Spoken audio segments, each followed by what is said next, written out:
Simplified data communication model. Simplified data communication model সাধারণত 5টি অংশ নিয়ে গঠিত, যথা 1. উৎস বা সোর্স, 2.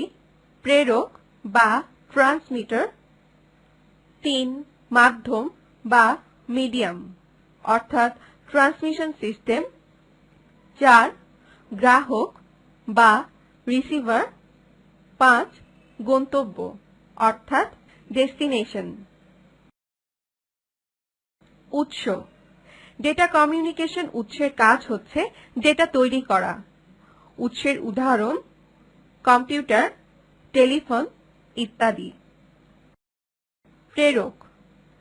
প্রেরকের কাজ হচ্ছে ডেটাকে এক প্রান্ত থেকে অন্য প্রান্তে কিংবা এক কম্পিউটার থেকে অন্য কম্পিউটারে অথবা এক ডিভাইস থেকে অন্য ডিভাইসে ট্রান্সমিশন সিস্টেমের মধ্য দিয়ে প্রেরণ করা এবং ডেটার নিরাপত্তা বিধানে একে এনকোড করা।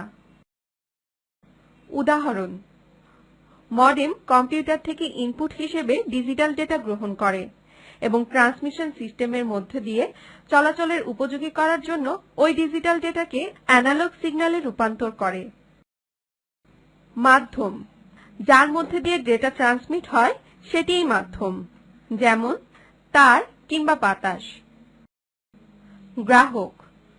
গ্রাহকের কাজ হচ্ছে ট্রান্সমিশন সিস্টেম থেকে সিগন্যাল গ্রহণ করা এবং ওই সিগন্যালকে ডেস্টিনেশন ডিভাইসের বোধগম্য করে উপস্থাপন করা।